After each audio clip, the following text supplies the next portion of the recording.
We've had 8 races so far in the 2025 British GT Championship campaign, and as so often seems to be the case, it all comes down to the final one. We've got 2 hours of racing remaining in the 2025 season. Those 2 hours to take place tomorrow afternoon here at the Donington Park Grand Prix circuit. Today, though, it's all about qualifying, setting the grid for that final 2-hour race of the season. We've got a dry racetrack. The sun is shining, but the spectators trackside, I think, largely would be oblivious to that because the wind that is blowing across the circuit certainly carries a chill and has been affecting, seemingly, the handling of a number of cars on track during the pre-practice sessions earlier on today. It's going to be fascinating to see how that affects us during qualifying. Andy McEwen in the commentary box, delighted to have Joe Osborne alongside me to talk you through proceedings this weekend. Well, Joe, we're here again, another Donington Decider, and there's a reason that this venue in particular has gone down in history over the years as a brilliant place to round out a championship.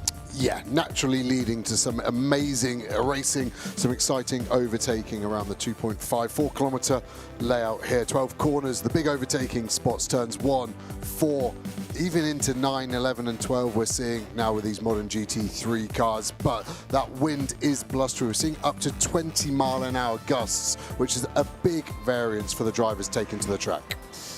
Yes, very much so. The first qualifying session then getting underway for the GT3 cars. Whilst the drivers are getting themselves warmed up, Bryn, I would imagine, is trying to do much the same down in a very blustery Donington Park pit lane.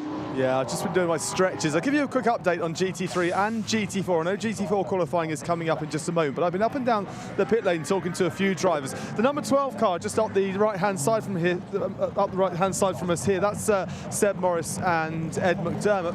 They had a bit of a bang during the week when they came to blows with the Mahiki GT3. That car is not performing as they like. They're working on setup, but they are chasing setup, and they are very much struggling. The 88 Mahiki just off to my right, your left here behind the garage, well, that came a cropper a little bit earlier on, and I looked around that garage a few moments ago, and that's more like a Lego set that you've just emptied out on the floor. It is all over the place. That car will not be out in qualifying, but will be, I am told, out for the race tomorrow. And the number 71, Ravi Ramley and Charlie Robertson, well, they had a bit of an issue earlier on where they came into contact with the Jolt car, and they say that they are also struggling a little bit too, so they're not feeling ultra confident going into this one, and they need the confidence because they lead the championship in GT4. GT3, Johnny Adam, I spoke to him, hugely experienced as we know. He was saying that the wind has caused major problems. A 6 km/h difference from the Melbourne hairpin up to Goddard's from the test they had earlier in the week to today because of that headwind.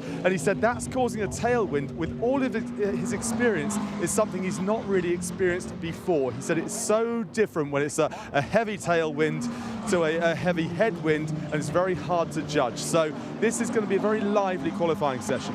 And the liveliness, Bryn, has started already. Richard Neary is off the road at the top of Hollywood at the beginning of the Craner Curves section, slowly trying to get the car back on the road, but it's such a difficult and dangerous thing to do, Joe, because very limited visibility in the car. It looks like maybe he's fighting some sort of issue with it as well. He wants to get going again, but the last thing he wants to do is rejoin into traffic. Yeah, the yellow flag out, so no overtaking. No one can improve their sector. He gets going again. The wet grass will be an issue, but luckily the gradient at Craner Hill's getting going. The car's going past him, 135 miles an hour there, and that's on his outlap, so that's a car issue rather than the driver issue, I would suggest, for Richard Neary. Here we look at another Mercedes, the 42 of Dawson, our championship leader in this 2-season motorsport car. Pole position last time. Here's red flag flies, so everyone has to slow down to 80 kilometers an hour. Everyone will return to the pit lane. No one, crucially, has set a lap time, so it's fair for everyone, but they want to get back to the garages and get these tyres in the oven. We're talking about how chilly it is. They want to keep these tyres hot. Yes, and difficult this because, of course, it's the AM drivers in for this first session. Remember, the pros jump in for session 2. We then combine their times, and that gives us the grid order. Now, championship-wise, it is this car, as Joe quite rightly said, that leads the championship, with Charles Dawson and Cian Dewis on 155.5 points. A very substantial margin back to joint second place in the championship. Blackthorn's Aston Martin, Giacomo Petrobelli and Johnny Adam, and the McLaren in third position. position in the points, well, joint second really, so those two absolutely neck and neck. There are 2 or 3 other cars that could still finish second in the championship as well. So yes, 2Cs Motorsport have a healthy championship advantage, but there are quite a few teams looking to try and knock them off their perch. The Team ABBA Racing Mercedes is going no further. Richard Neary's out of the car and sort of inspecting what may or may not be wrong with that car. Clearly there is an issue though, Joe, because as you said, if it was a simple spin, you would expect him to have been able to recover. Yeah, he's looking at the front left corner, wasn't he? Maybe something binding there. Maybe they put new pads in for the qualifying session and they're not sitting just right. As you can see, JMH by Orange taking those tyres off. They'll stack them. They'll then get wheeled into the tyre oven out the back of the garages, and the team going very efficiently to work to get those tyres back in the oven to try not to get a heat cycle through them. But look like they're going to try and pull this car backwards. You could see Richard actually plugged his radio back in so he could communicate with the team, but the gloves coming off. Looks like that's day done, and I would say that's a mechanical issue, much more than the driver issue than we've already said about. So that's a shame. One Mercedes down, but this one, as you said, keen to try and replicate its performance at the start of the year. Remember, the very first round of the championship took place here at Donington Park, and as Joe quite rightly said, it was car 42 that qualified on pole. It was car 42 that won the race. In fact, in both GT3 and GT4, it was the pole-sitting car that went on to win. It was a dominant performance, really, wasn't it, from 2Cs Motorsport? But after that, changes were made, extra weight was added into that car. They've not had things all their own way through the middle part of the season, but really a win at Snetters and win last time out at Brands Hatch has put them back ahead quite substantially. They, though, Joe, will be feeling the pressure, won't they, coming here as championship leaders? In a way, the further ahead you are, the worse that pressure might be, because everyone's saying it's theirs to lose. Yeah, there's a definite target on your back, but of course you would rather the most amount of points to allow you, in this instance, to finish 7th and still win the championship, no matter what. Nick Jones looking on. The teams would have communicated to the drivers that the clock has, of course, stopped at 7 minutes 14, but with an outlap, you're only going to have 5 minutes and 50 seconds remaining or so. So expect this to be frantic, because cars will be pushing the whole time, and then they're going to fall over each other, potentially, traffic-wise. So Richard Neary then watches on as his car is recovered. His son, Sam, is in the pit lane and chatting now to Bryn. Yeah, thanks very much, Andy. Here with Sam Neary. It's been a while since we've seen you in the pit lane. First of all, it's great to see you here. Hopefully we'll see you out on track a fair bit, but it's not been the best start. No, we're not really sure what happened. He rolled down the pit lane fine and then got out of turn 1, some sort of issue. We can't really see what it is on the data yet, so we're not sure. For yourself, coming back here to Donington, this has been a happy hunting ground for you in the past. It's bittersweet. Yeah, I've had a good look and bad luck here. I've had a couple of brake discs explode, but we have one here as well, so from last. So let's try again. Obviously, you want to get the car back here and get it looked over and make sure you can get out in the race tomorrow. That'd be the #1 thing. Is that all hopes gone for qualifying, though? That's all done. There's no chance, even if they got the car back right now? I don't even know if I'm allowed to go out now. We've caused a red flag. So, yeah, that's pretty much us done, I think. And what about your thoughts on the season so far? I mean, it's been a very frustrating season for you guys at Team ABBA. You know, what happens to you for next year?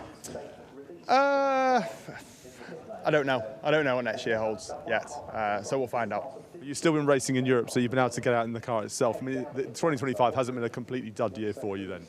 Yeah, we just British this year, the 3 rounds, and then it was 4 months off after Spa, and then now back again.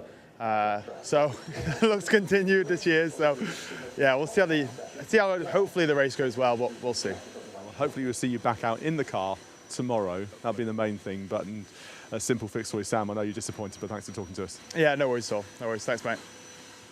Well, Sam Neary not really enjoying a huge amount of fortune this year, it has to be said, neither him or his father Richard. And, well, they've had issues in races. They now have an issue in a qualifying session. And as Sam said, will take no further part now in the session because they have been the direct cause of a red flag. Paddock Motorsport McLaren here. That was towards the top of the times in pre-qualifying, formerly known as free practice 2. They were 4th quickest in damp and drying conditions in that second session. But, Joe, the only dry running we've had so far today came in the first free practice session earlier on. That will have disrupted the team's pre-qualifying plans, I'm sure. 1 dry session, 1 wet session, but now a dry qualifying. We expect, in theory, no rain tomorrow either. So that's limited their running and perhaps just puts a few of them on the back foot coming into qualifying. Yeah, and again, that's the whole adage of Pro-Am racing. So the confident pros would have given their AMs the lion's share of the running this morning because we knew the weather was coming, so it didn't surprise the teams. But if you're not happy with the car, the pros maybe would have taken more time of that first free practice in the dry, so the AMs would be on the back foot. So potentially we're going to see maybe a bigger disparity between the fastest and slowest in both the AM and the pro sessions of this qualifying, just because of the turbulent weather that we've had here today. And whilst it's dried out, we still have that wind to deal with. It does seem to have died down slightly from where it was an hour or so ago. It looks like a pretty strong headwind down the pit straight, and that means a crosswind up at McLean's and Cobbiss. We've seen in some of the support races today, drivers really struggling with that wind up at the higher point of the circuit. And yeah, the GT cars, yes, they're a bit heavier than, for example, a single-seater that we've seen out earlier on in the day, but with all of these aerodynamic bits and pieces, particularly on a GT3 car, it can certainly have an adverse effect, can strong wind, and catch a few drivers out. One car very keen to get back into the fray is the Spirit of Race Ferrari, and that's Duncan Cameron waiting to go back out onto the circuit. The Blackthorn Aston Martin, joint second in the championship, sitting in the pit lane, and this is almost, Joe, a driver's eye view. Yeah, so much displays, isn't there? If we start on the right-hand side, the blue box that says race logic, that's the pit lane timer, so that becomes important in the race. The one above it, the black one, the 47.09, that's the live delta telling the driver if they're up or down. That updates immediately when you're on circuit, so that's a great tool. Then you've got the driver display currently showing red. That will go to green, yellow potentially, and blue for the GT4s. Then the rear view camera, which looks like a mirror image of the car in. That's because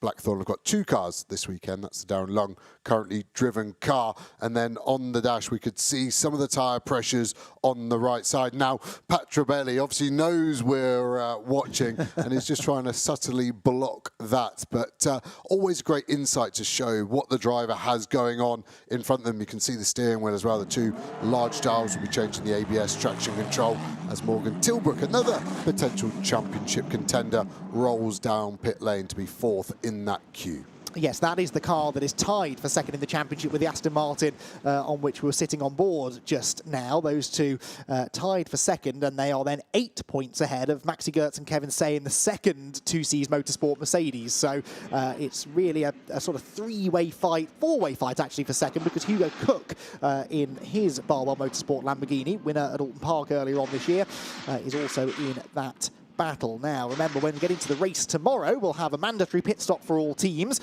and there is compensation time to be served for the teams who finished on the podium last time out. So 20 seconds will go the way of cars 42 and 6. 77 McLaren will have 15 seconds. Hugo Cook in that aforementioned Lamborghini with 10 seconds. And then in GT4, the 17 car with 20 seconds, 15 seconds for 71 and 12, and the 30 car with the 10 seconds to serve. Right, we've had a good look at the inside of an Aston Martin. This, Joe, is a view you're all too familiar with. Yeah, the McLaren 720S Evo GT3 Tilbrook, we saw it rolling down pit lane, so we can see more on the dash. So the N is for neutral, that will be the gear number, and the McLaren, quite trick, it has a completely different dash configuration in pit lane versus the circuit to allow the drivers to attack pit entry, so they don't speed, but they don't lose any time. So when Morgan gets rolling and takes that pit lane speed limiter off, which is set at 40 here at Donington, it feels very slow, it will go to a completely different layout. I can see his tyre pressures there, 1.5, 1.6 bar as the Neri Mercedes thunders through the red gate barrier, opened up very efficiently by the marshals there, who will now close that up, and we are very close to going back to green. So again, you can see the different layouts between the manufacturers, and that's where, as a development driver, you used to get really involved and try and think about the wider audience that's going to drive the car. Just because that's what you would want as a pro, maybe wouldn't make sense to the AM. Interestingly, you can see the Barwell team now on the 78 car. Alex Martin is going to get a brand new set of tyres. So either they were very lucky and they went out on a used set at the start of this red flag session, or they're putting a second set of new on there. And I think that could be a very interesting move. So keep an eye out for that 78 Barwell McLaren. I wonder if they've done the same on the sister car of Collard. Yes, that will be interesting then. So red flag is brought back in, the green flag waves, and qualifying 1 gets underway here at Donington Park. We had sort of just got to the point where drivers were starting to begin push laps, as they would refer to them, before that red flag came out. They've now got to go through the whole process again, get the heat into the tyres. It's often not even the first flying lap that is the fastest. It's maybe lap 2 or 3 when some heat is into the Pirelli rubber. And interestingly, look, the number 42 Mercedes of Charles Dawson in no real hurry to get out on track. He wants clean air, and that really is all this team want to see all weekend long, isn't it, Joe? The worst thing that could happen for them is to qualify somewhere in the middle of the 15-car GT3 field, because that's when trouble just seems to sort of happen around you, isn't it? Yeah, definitely so. As we go on board now with Dawson, you can tell tyres not in the window. He's being very tentative with the steering input, just rolling out the throttle there as we come into McLean's and we thunder up the hill. Short straight here, but awkward where the braking point here is at Coppice. It's a blind entry. It's a short brake down to third, pick the throttle up hard, and then there's a second apex here. It's almost a false apex. Normally the driver's avoiding that. So Dawson there, still on the push, just looking behind him here, just trying to work out what space he's got around him, and that's really the hard bit there, because at the moment he's got one of the Barwell Lambos right on his tail, and Kieran Juris seeing him walk around the garage looking pensive, and he's almost like the last place he wants to be is in the garage. Yeah, watching on then as his co-driver does what he needs to do, but Charles Dawson has performed incredibly well all season long, hasn't he? It's been a great season for the pairing. It's been really the quickest GT3 pairing all season long, and Charles Dawson, having overtaken that Barwell Lamborghini, then immediately throws the anchor out as he tries to drop back and get some clean air before beginning a proper push lap, Joe. They're going too slow, in my opinion. Yes, they're trying to get space, but they're losing tyre temperature at that 30, 40 kilometres an hour. So I think this is going to be another build lap. I don't think we're going to see a very representative lap time here from the 2C's car. I think pole's going to be a low 1 minute 25. And so that's the time we're keeping an eye on. So here we go, back on board with Petrobelli. Slight lock-up from the McLaren front. You can see him going deep there. Is that the Tilbrook car struggling with an ABS issue? These cars shouldn't be able to lock up. Or is that just because the tyres are still out the window performance-wise as Petrobelli takes out the floppy mark on the top of Coppice? They've got a tailwind, I think, going up the hill into McLean's. We've seen so many cars today getting sideways in that braking zone. Maybe that was catching out Morgan Tilbrook. It might now lead to issues for Petrobelli, though, because he's caught the McLaren before the end of the lap. Is the McLaren going to get out of the way? Yes, it does. So good driving that from Morgan Tilbrook, and tries not to impede the car with whom they are tied for second in the championship. He tucks in behind Petrobelli, who's on a really good lap here. Purple in the middle sector means fastest of anybody.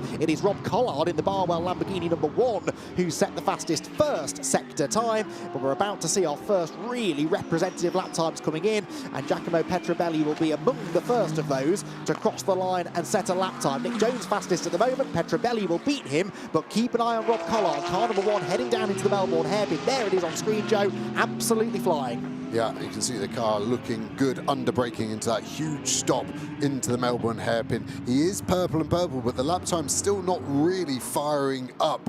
Like I said, I think the pole's going to be in the mid to low 25s. I think this is going to be a mid or high 26. So the times are going to keep tumbling in this very short session now, 3.5 minutes remaining. It is a 27.1 in the end for Rob Collard, so that is 3/4 of a second nearly quicker than Darren Young in the second non-points scoring Blackthorn Aston Martin. That's a point of more relevance tomorrow when the points are dished out, but we do have a handful of cars across both classes which are not eligible for championship points. That could be significant, especially if the likes of Darren Young can qualify near the front, and you really would expect, wouldn't you, that 22 car to be a factor come the race tomorrow. We're right back on board with Petrobelli. More traffic ahead of us now, though, as we turn into the chicane. Yeah, Duncan Cameron there, struggling to get the tyres up to temperature in that 296 GT3, and I think Petrobelli's going to have to take a lunge here, otherwise he is going to be compromised, and now he's got a decision to make. We've already lost time. Can we get down the inside? Are we going to get the move done, or do we need to back out of this now and give this lap up to give ourselves a chance on the next lap? It looks like it's the former, going on the attack.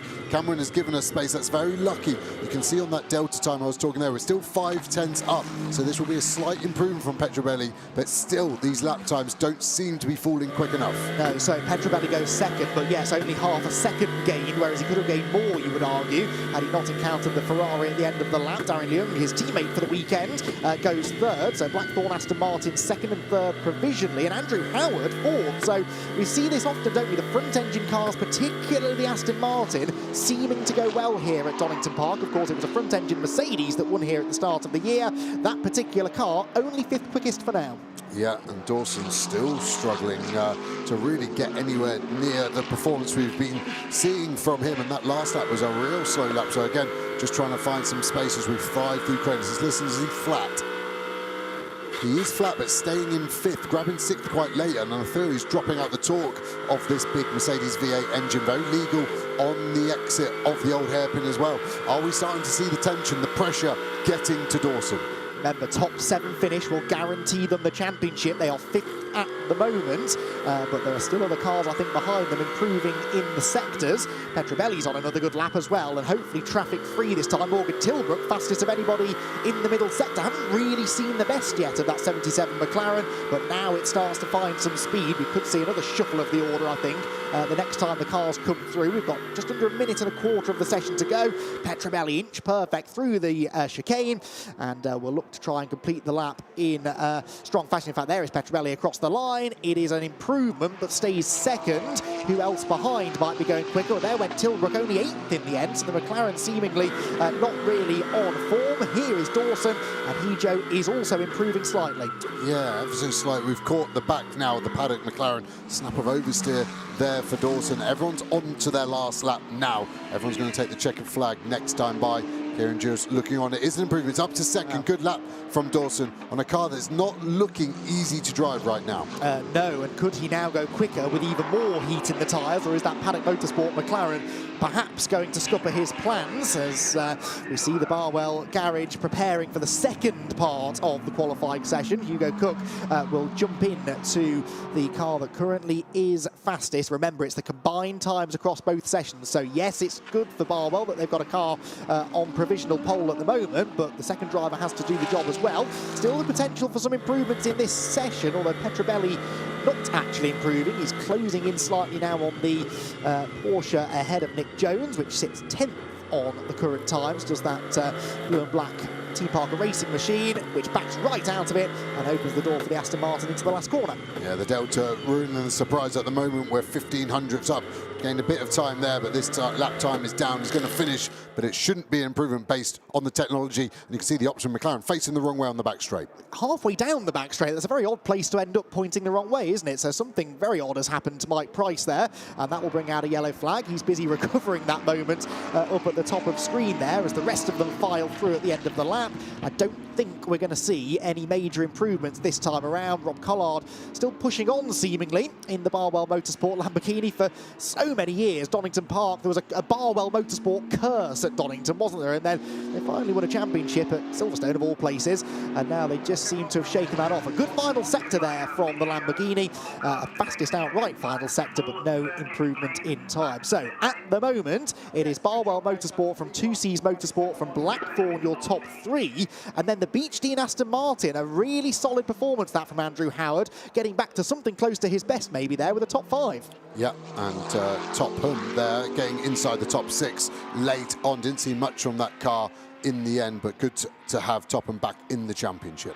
The main story for me there, really, Joe, is Charles Dawson, really good job, second fastest. I think they'll be pretty satisfied with that. But then when you look at where 77 is, Morgan Tilbrook only 9th, Kevin Say was only 8th. So they are teams that are mathematically in contention for the title, and certainly very much in the middle of that battle for second place in the championship. It is major advantage 2C's in the championship, and I'd say Johnny Adam and Giacomo Petrobelli will be pleased to be significantly ahead of those they're fighting for second in the points. So Rob Collard fastest in part 1 of GT3 qualifying. Hugo Cook will now have to do his job right in Q2 to see if he can get that car onto pole position. It's the Beach Dean Motorsport Aston Martin, which was the fastest within the Silver Am category, and really impressive 4th overall. So Collard fastest, championship leader Dawson 2nd, Petrobelli was 3rd, and the best of the challengers, if you like, to 2C's for the championship race. Then it was Andrew Howard 4th ahead of Darren Leung, Matt Topham, Alex Martin, Kevin Say, Morgan Tilbrook and Mark Smith to complete the top 10. Nick Jones's Team Parker Racing Porsche was 11th. Then it was Chun Chong It, Mike Price who had that spin, Duncan Cameron in the Ferrari, and Richard Neary, of course, never did complete a lap. So Lamborghini from Mercedes from a trio of Aston Martins. The obvious outlier there is Collard, isn't it? Mid-engine Lamborghini, which manages to set the fastest time ahead of all of those front-engine cars directly behind. So let's take a look back at some of the highlights, shall we, of the first part of GT3 qualifying, which was interrupted early on, just as cars were starting to get up to speed. Richard Neary's car with a apparently some sort of mechanical issue pulling off on the exit of Redgate Corner. That led to a session stoppage, and after which the cars were released back onto the circuit, some getting up to speed more quickly than others. Morgan Tilbrook seemed to be struggling in the number 77 McLaren. Andrew Howard was not, though, and he was flying to 4th quickest in that first part of qualifying. Giacomo Petrobelli dealt with the traffic pretty well to put the Blackthorn Aston Martin into pole position contention, and a late improvement from Charles Dawson put that car 2nd place, the championship leading car, just a few tenths slower than car number 1 in the hands of Rob Collard. So Rob Collard then debriefs with his co-driver Hugo Cook, and Rob, an experienced racer. Yes, he is the AM driver in that pairing, Joe, but he has more than enough experience over the years, doesn't he, to hand on some useful advice, I suspect, to his co-driver. Yeah, he seemed relatively happy with it. All okay, number 1. That's simple hand language there for us to read. And Hugo Cook's simple job now just needs to be within 2.5 tenths of the fastest, and that car will stay on pole position because of this being the combined qualifying session now. Mark Lemmer, team boss, giving Rob Collard a very well-deserved hug. Yes, and remember, Hugo Cook has been in this car all season long. Rob missed a race or two, didn't he, at the start of the year? So they're actually on a different amount of points. You score points in British GT as a driver, not a car. And so Hugo Cook is 4th in the championship, but actually only 10 points off 2nd. So Rob's got quite an important job this weekend to try and give Hugo Cook an opportunity to finish maybe top 2 in the British GT Championship. So that's a storyline to follow as we go through the rest of the weekend. So Q2 begins then. We will add each car's fastest lap from this session to each car's fastest lap from session 1, and that gives us the grid for the race tomorrow afternoon. Before we start getting some times in, let's head down, shall we, to hear from the fastest driver in Q1, Rob Collard, catching up with Bryn Lucas. It's a slightly different Decider, Battle of Brands last year for you, Decider this time out. And Rob, you're not really involved in the championship, but you want to go out there and perform, and it's a decent start for you guys. Yeah, absolutely. We missed the first round of the championship, so I feel for Hugo a little bit. And ever since I've been back in the car, after Silverstone, I think we've really made big steps. Had to sort of regroup because we didn't get any pre-season testing, so Silverstone was a little bit not where I wanted it to be. But ever since then, we've had wins, we've had podiums, and getting a pole position to finish the year is great for Barwell and the Lamborghini. Finish with a smile. You've always got a smile, but well done. Half the job done. Well, half the job now. No pressure, Hugo, but let's bring it home. Thank you.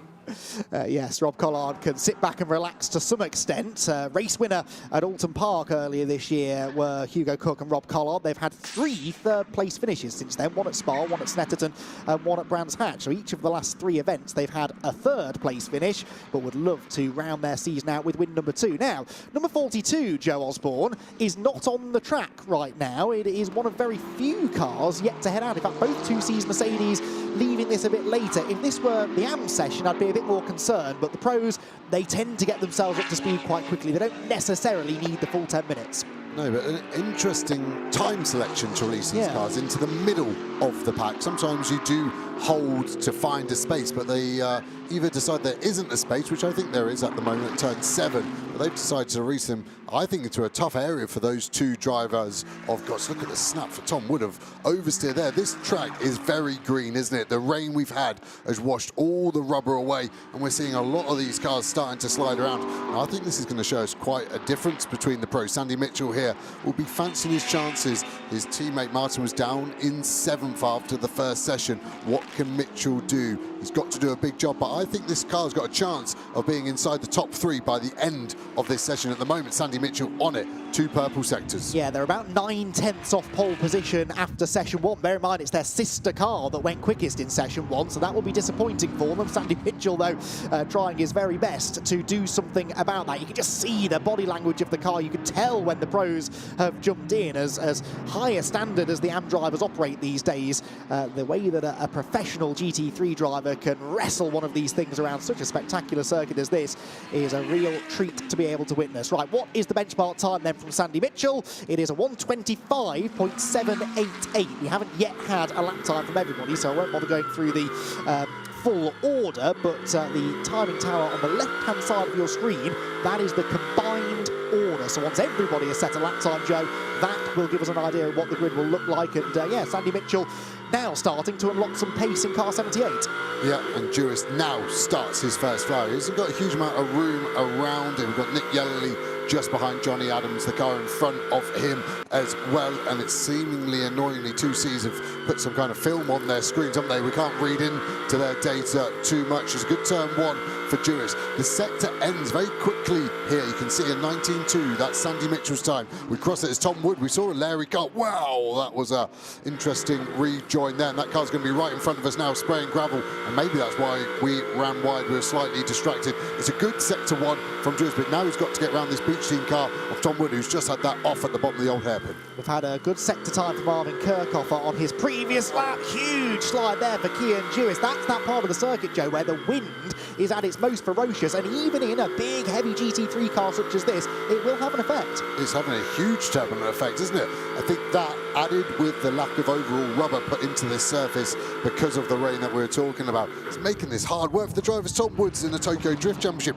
every time we've shot that Beach Team car, it's been sideways, hasn't it? Jewis will just want him to keep going and at least get this banker lap in, and then he'll have to decide, does he have to back out of it? Has the tyre got anything? All of these slides creating so much energy. We've already backed out of it. We've decided that wasn't going to be the lap. That's a brave roll of the dice. So now, 4.5 minutes remaining, we still won't have a representative lap time on the board for championship leader. Sandy Mitchell and Hugo Cook, if I'm reading this timing screen correctly, Joe, are currently tied for provisional pole position on combined times. Is that correct? 0.000. And so Sandy Mitchell and Hugo Cook, yeah, look at that on the left-hand side of your screen. When you add those two cars, both of them run out of the Barwell Motorsports stable, remember, add their times together, you can't separate them. So Sandy Mitchell, at the moment in car 78, I think would get the nod because he set that time first, but that is remarkable consistency in pace across the two Barwell Motorsport Lamborghinis. Right, what does Kian Jewis got for us then?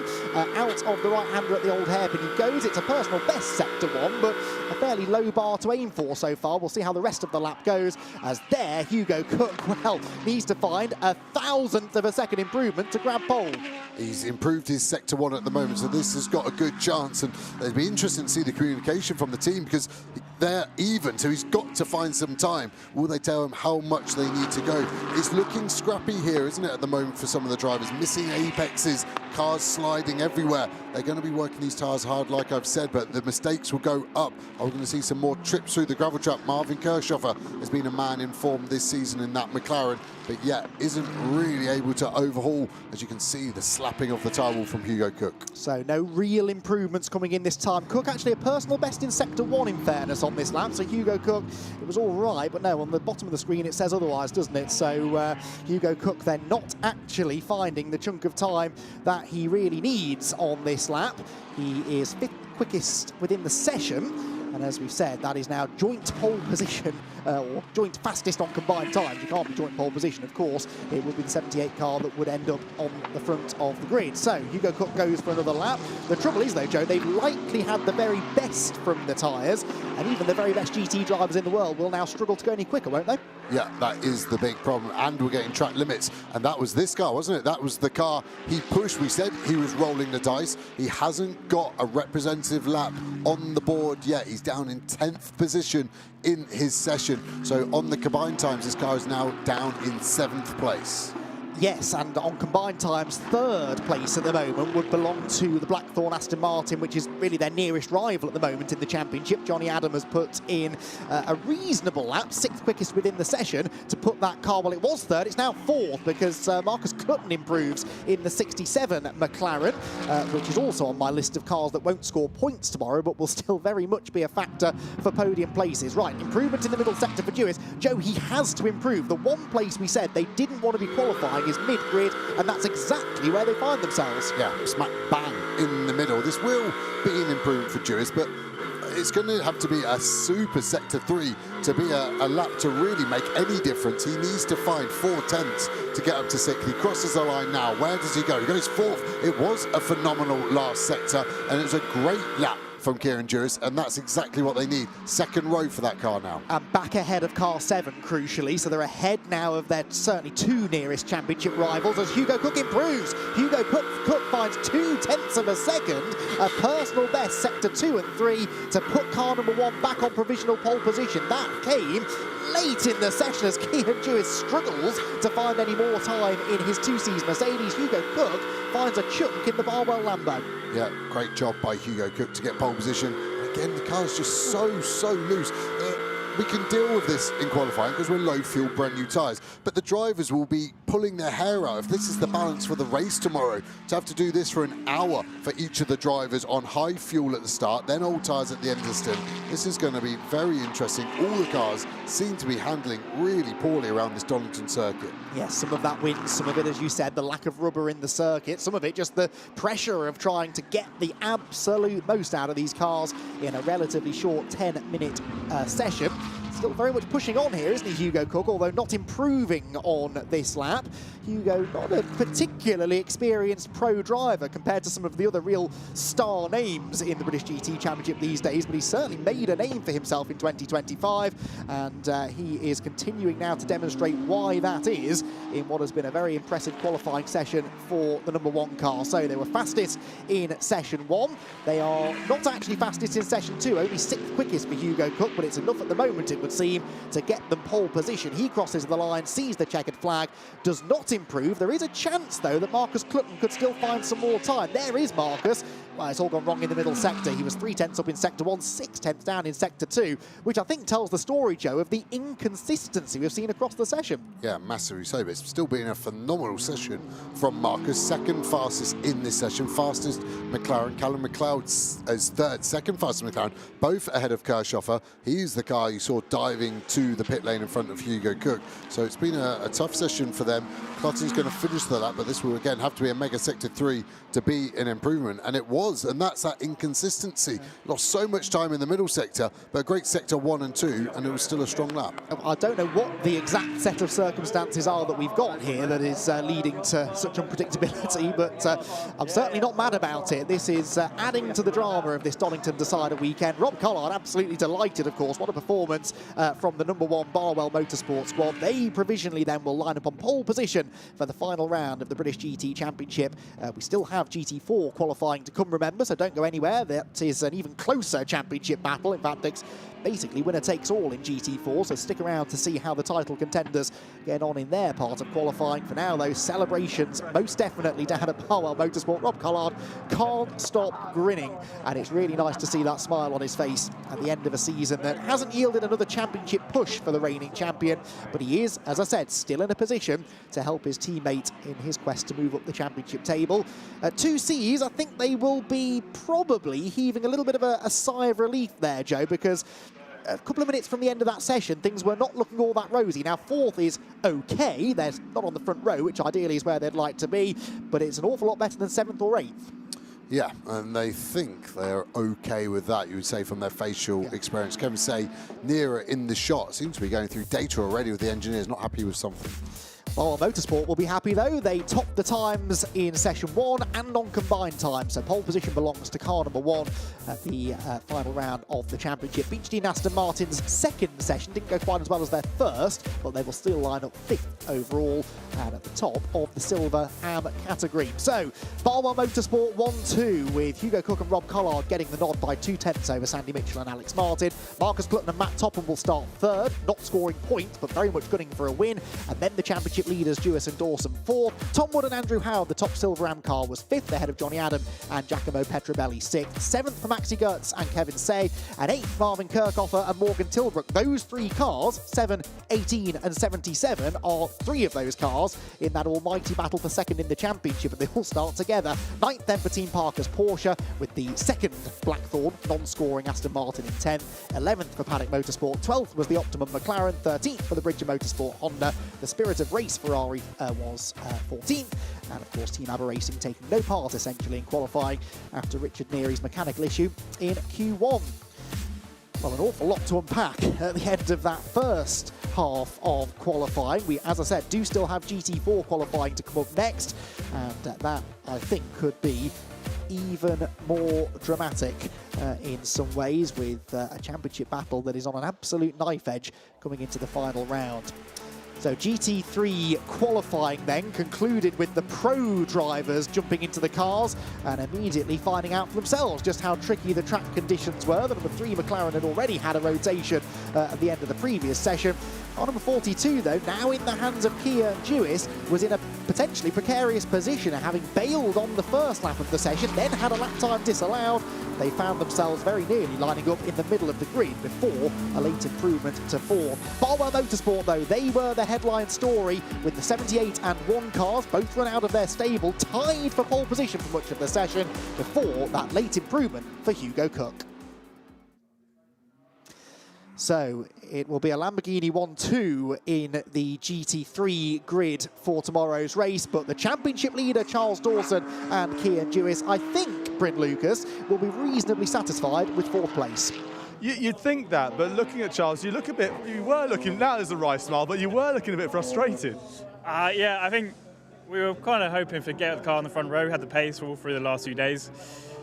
I think we used a second set of new tyres in my session after the red flag, and that's affected Kian a little bit. But we're P4, we're ahead of all the championship rivals. Aston's in P6. I don't know whether McLaren and Kevin are, but I know they're a little bit further back. So I think if you look at it on paper, yeah, it's quick. And if either the Lambos wins tomorrow, then obviously that, the result goes our way. But we don't, we want to just get our heads down and get the best result we can. Yeah.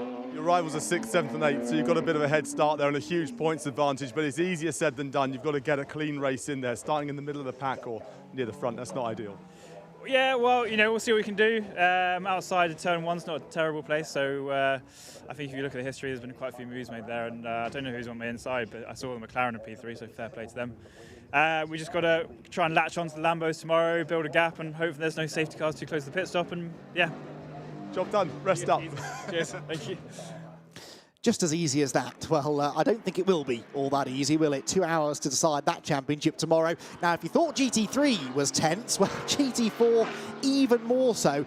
It's almost hard for me to believe, Joe, that we're talking about any sort of championship fight, to be honest, in GT4 coming into the final round. Going into the Brands Hatch race a few weeks ago, the penultimate round of the championship, this car, you would almost say, had one hand on the championship trophy. The number 90 Optimum Motorsports pairing of Jack Brown and Mark Warren. They'd had a fantastic season, 4 race victories. They were miles ahead of Century Motorsport. Somehow, Joe, we've ended up in this position where Century are 3.5 points ahead coming into the final race, and it all came down to that dramatic opening lap at Brands Hatch. It did, didn't it? And it was contentious, and I still stick by that it was an innocent mistake, but it didn't matter to the 90 car that was speared into the barrier after contact with the Ravi Rami BMW. But here we have Mark Warren on a seemingly great bit of track right now, coming into this chicane, gone through sector 2 now with the purple sector, and that's looking good. Keeps it nice away from those tyre stacks that will do a huge amount of damage. And at the moment, you can see on the dash, the predicted lap time is going to be a 1:36.9. That would be a very good lap for the start of the session. Big snap of oversteer again. I mentioned the Tokyo Drift Championship in GT3, but it's gone all the way through to this multi-class format of British GT. Yes, so it looks as though maybe track conditions are not getting any better anyway for this second half of qualifying, if you like. Ed McDermott sets the benchmark, a 1:36.7 in his Mercedes, immediately beaten quite comfortably by Mark Warren, despite that wobble at the Melbourne hairpin, 1.2 seconds quicker. Now, this is the car then that leads the championship. Century Motorsports looking to continue an amazing run of form that they've had whenever they brought a new generation BMW GT4 car into the championship, which they did in 2018, in 2021 and 2023. They have gone on to win the championship with that new generation car. This year, it's a new generation car, an evolution anyway, of the BMW M4 GT4. And here they are in the lead of the championship. But Joe, it is a bit of an uphill struggle tomorrow, isn't it? Because they've got those extra 15 seconds to serve in the pit lane, because whilst the Optimum car didn't finish at Brands Hatch, this car ended up second place. Yeah, we were all over the apex curve and more, weren't we, at the Melbourne hairpin. Took out the bollard there, and that's the positive of the BMW being more of a touring car shape than a GT. It's able to use all of these curves. Ravi Rami going to get his first lap time on the board. Where's it going to be? Where's it going to be against Mark Warren? Is ahead of Mark Warren by 0.005 of a second. championship battle is tight in the points, but also in this quali. Brilliant, and neither of them fastest actually. It's car number 69 quickest at the moment in this session, so that's the Mahiki Racing Ginetta. Mahiki Racing have had a bit of a nightmare really this week, haven't they? Their GT3 McLaren was very badly damaged in testing and won't be able to race. Their 88 Ginetta had a big accident down here at the old hairpin in free practice earlier on today and hasn't been able to get out on track in this session. But the 69 car going very, very well indeed. It is Luke Garlick in the car for this first part of qualifying, and he has, Joe, a 3.5 cushion. Yeah, phenomenal. Mahiki have been on pole position so much this year in GT4. They've struggled to convert it sometimes in the race, but it would be a very just reward for that team that have lost 2 of their cars over the last few days of testing. Going back on board with Mark Warren here, diving down the hill. We have improved. We've gone back ahead of Rammeed, 3rd overall, but also 1st in Pro-Am. And that will be important in the race with those silver cars taking more time in the pit stops. Yeah, very good point. Remember, the silver cup pairings have to spend extra time in the pit lane, so that in theory benefits the Pro-Ams in the second half of the race, but it's that first half of the race where they can sometimes end up losing quite a chunk of time. Up through Coppice we go.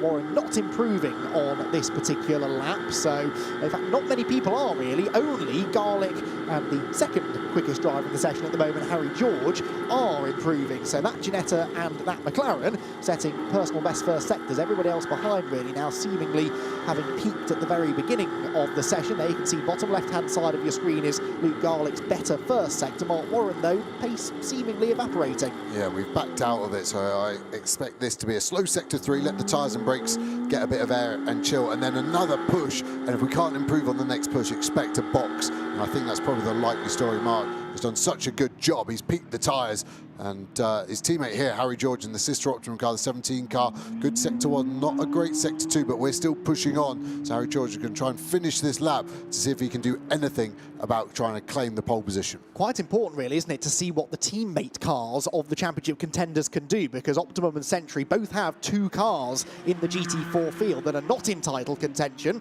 Yes, they want their own good results, but they could play a part, couldn't they, in the championship battle? Well, at the moment, Harry George is second quickest, his championship contending teammate Mark Warren 3rd, and then Chris Salkeld, actually fastest of the Century BMWs at the moment, in 4th place. Luke Garlick comes through and moves the goalposts again at 133.961, so the first driver to get into the 133s, 6.5 tenths now quicker than anybody else. So the Ginetta, as we've seen really since the team got their hands on this car, is going extremely quickly. Yeah, and Luke Garlick new into this car, but you'd have to say Garlick's crushing it right now, isn't he? He's so far ahead of the competition. He's giving that 69, the sole Mahiki car, a really good chance on the combined overall qualifying, obviously when that car hands over to Blake Anglis. Number 31, Aston Martin then. Michael Orant heads down into the chicane. Michael's first appearance in British GT in the MKH Aston Martin, 6th quickest at the moment and 2 personal bests in the first sector, and the car that he shares with Owen Hizzy, so this could be a potent pairing actually, with Michael finding a fair chunk of speed in the second part of this qualifying session. Runs it a little bit too deep though into the Melbourne hairpin. Running wide there isn't the end of the world, as long as you cut back to that late apex, which he wasn't quite able to do. But again, we saw super inconsistent lap times, even sector times within the GT3 element of qualifying, and I think a similar kind of thing happening now in GT4. What can Orant do then? Across the line, and he will jump up slightly, had actually been demoted down to 7th, and then picked his way back into 6th place. So Mahiki Ginetta fastest, Optimum McLaren 2nd, and now this car back to 3rd. Ravi Ramid with an improvement last time by, and that's absolutely crucial. He's back ahead of Mark Warren now by 0.2 of a second. They keep on trading lap times. Yeah, he's given his teammate Robinson a 0.2 margin now for when Warren will hand over to Jack Brown. That could be super crucial, I think, in this very epic Pro-Am battle in GT4. Absolutely so, and again we've got the 2 Optimum McLarens and the 2 Century BMWs right together, 2nd, 3rd, 4th and 5th. At the moment they would start, and that's before that second part of qualifying gets underway. With a minute to spare, Luke Garlick is in the pit lane. So Luke Garlick then, having decided he's done everything that he can do, or really needs to do, in that first part of qualifying, gets in. And that means that they can immediately start preparing Blake Anglis for his session, as he will jump into the car for the final part of qualifying and try to deliver a pole position for Mahiki. Everyone else pushing on, and the odd personal best sector still creeping in. Ed McDermott is improving further down the order, so is John Curry. Mark Warren is not, though, and, well, your logic, Joe, would suggest he may be pit lane bound. Yeah, I think he's already rolled out of it. You can see the sister car, George, in front. Harry George lost 2 lap times, lap 3 and 4 to track limits, so that will be a concern in the race. That becomes more prevalent, doesn't it, as they get going. And they're both staying out, interestingly, even though there's no chance of an improvement. This must be a strategy from Optimum to keep the brakes hot, so when they box and hand over, they're not losing any tyre temperature. It's the only strategy call I can see there. But yeah, Optimum need to potentially rein Harry George in on the track limits. Callum McLeod, mega session in the GT3, wasn't it? He was 3rd in there. He's the driver coach to Jack Brown, who will take over the Mark Warren driven, the 90 car. Looking, again, pensive. Suddenly, racing drivers learn a new emotion, don't they, when the championship suddenly is on the line.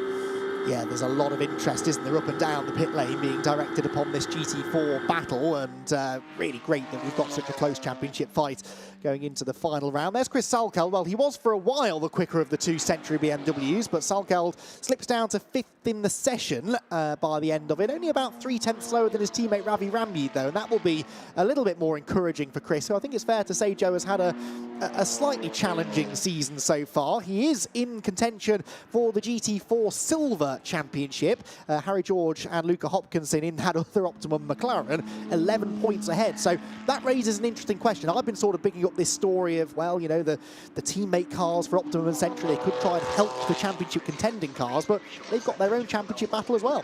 Yeah, and obviously each car brings its own funding independently. So yes, they're the same team. Depending on your teammate, you either get on very well and you are willing to help, or sometimes it's the opposite. You hate the guy so much across the garage, you're going to do the opposite. So I don't think that's the case in either of Optimum or Century, by the way. Both car crews get on particularly well, but yeah, it could be a factor at some point. We'll keep an eye on it as Charlie Robson now takes over from Ravi Ramjeet.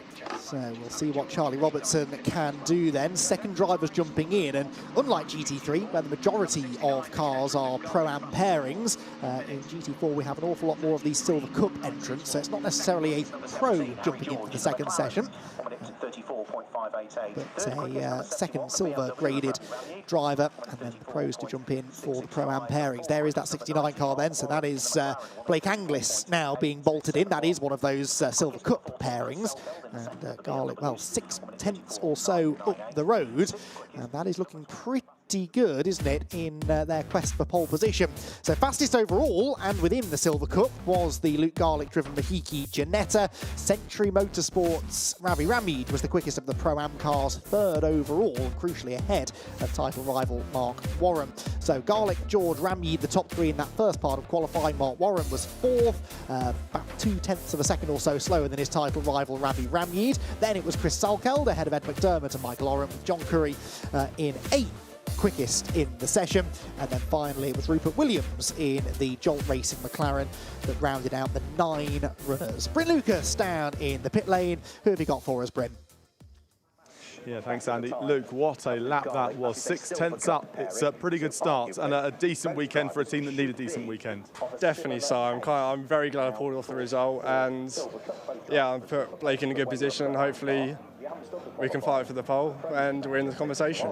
We've seen Mahiki do some decent performances over the season when it comes down to the pole position and those grid positions. It's getting through the races that seems to be the problem, but the new car seems to be working quite well. Yes, Brands was a good weekend. Yeah, for me it was a good weekend. I drove from last to second in my first stint, so reliability for me hasn't been an issue, and I'm hoping that continues the case, fingers crossed. But yeah, I think we stand a good chance of pole now and a very good race tomorrow. It's the very best start for the pole position when you look at your teammate there with that huge advantage going in for the second qualifying session there. The season itself, I mean, how do you guys look back at this one? Will you do a proper debrief at the end of tomorrow, or have you already looked at a debrief and looking ahead for 2026? I'll say we do a debrief tomorrow and we'll kind of hopefully celebrate tonight. So yeah, we'll do a debrief tomorrow, go into the race, hopefully it stays dry, and go from there, really.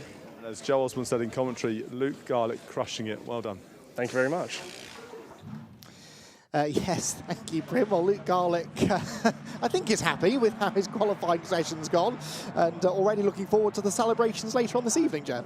Yeah, I hope they don't celebrate too hard, because there's a 2-hour race around here at Donington, but so far, so good for the 69.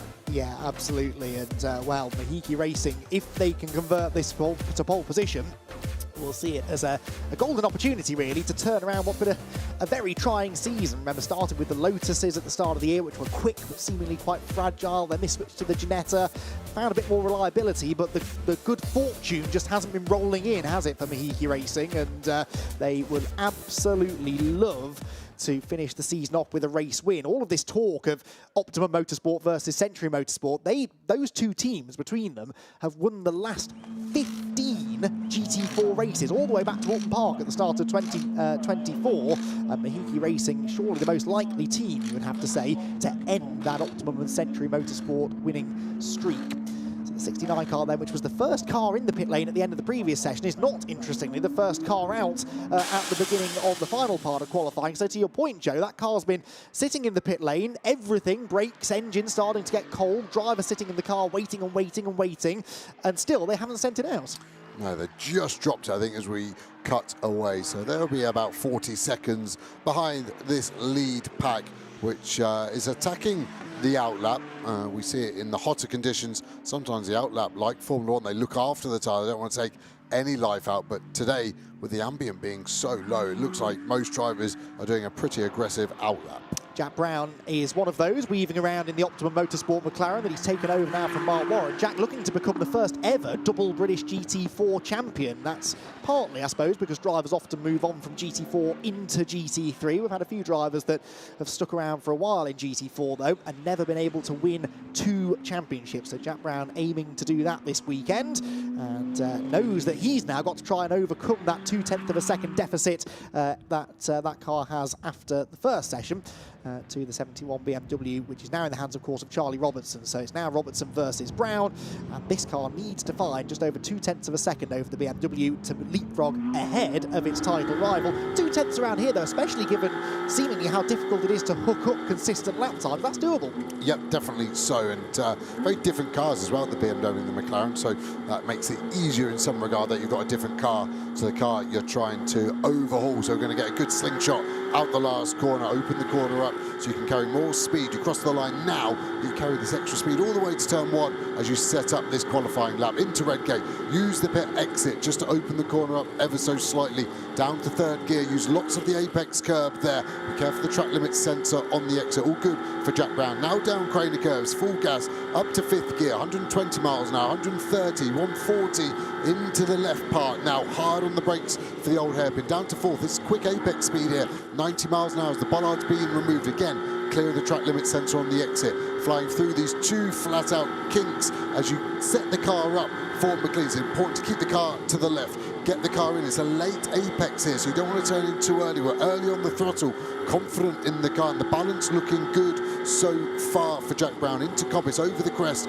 nail the throttle hard, use the traction control. You can see on the dash at the moment, we're 0.2 up on Mark Warren's time from session 1. So this is on for a 34.6 at the moment. But look at the 14. That's the fastest in sector 1. Back to Jack Brown through the chicane, as close as you dare to the tyres. The tyres have been moved back. The curb has been widened. So the speed even higher, making that process harder. Diving downhill into the Melbourne hairpin. We're finding some time on our teammate now. So this lap time could be a low 134, but a strange amount of oversteer there. Had to really open up the steering wheel, and we've lost time now to the teammates' delta time that we're seeing into the final corner. We've got that one mistake in the back of our mind.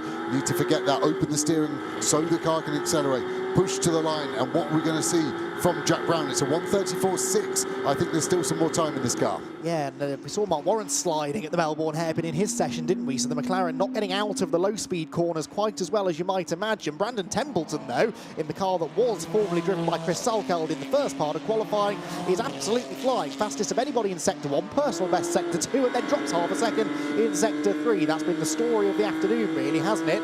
Also, of course, though, aided by the fact that that is a very different kind of car to the McLaren. It will generate its lap time in different ways, different parts of the circuit, and that's another thing that makes this McLaren versus BMW GT4 Championship battle so fascinating. Right, what have we got from Charlie Robertson? No lap time yet by the looks of it. Track limits took away our only lap so far, so now we're under pressure. The sister car was first. That's just been jumped by the Mahiki Ginetta, so that's very safe for the combined. And there you can see on the graphic at the top, the track limit for this car has been deleted. We weren't told which corner, so sometimes frustrating as a driver not to get that information to know exactly where you're illegal. 99% of the time you do know where you were illegal as a driver, but sometimes it's hard to know where the sensors exactly are when you're pushing hard around this circuit. Maybe getting a distant tow there from the 14 car, which moves dutifully out of the way, but it's not a great middle sector for Charlie Robertson. And now we head surely into McLaren territory, don't we, in the technical, tight, twisty final sector,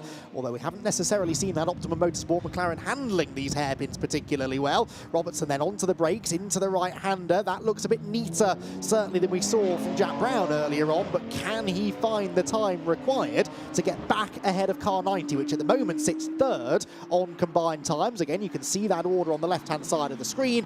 Where will Charlie Robertson's 71 BMW slot into the picture? We believe this has been a legal lap. It should count, and it will put him ahead, second quickest on combined times. That is much more like it from Charlie Robertson, and that is now about half a second clear of car number 90. This lap's going to get deleted as well, potentially, so let's keep an eye on that. It was the old hairpin that we were losing the lap time for, so at the bottom of the hill, Ravi Ramid in the middle of the shot, Chris Salkel giving us a cheeky wink. He's happy at the moment because his teammate is doing a good job. We're purple sector 1, we're legal this time, in my opinion. Let's have a look at the replay here. So this is the exit where we've been running wide. The apex is fine, but the centre there, we're well over it. That was pretty average driver, I'd say, from Charlie Robertson. Someone of his calibre there to miss the centre legality sort of line there so poorly. And the next lap, though, looking good, and that's the important thing. Although that purple sector has been stolen, and so has his other lap time. So at the moment, we've lost every lap time. So the moment the lap we're on is okay, that I've seen. It has to be. We've got 3 minutes 30 remaining. But at the moment, Charlie Robertson not reading the track limit signals right. And he surely now is getting close to having had the best of the tyre, although personal best sectors coming in. Ravi Rami doing a good job, I think, of masking the worry that I'm sure he's feeling about this situation, because with that lap time disallowed, this car would at the moment be starting right at the back of the GT4 field with their title rival set to start third, but Robertson might be about to do something about that. Across the line he will come, and hopefully this lap time will stick. Where does it put them on the grid? Provisionally back to second again, so almost exactly the same lap time, I think, as the one that he had deleted, because he's once again got half a second, maybe 6/10 in hand over car 90. There is nothing on the timing screen saying the lap time's been disallowed. Deep sigh of relief, I think, in the SRO Motorsport garage. Finally, they've had a yo-yo session, haven't they? Second, ninth.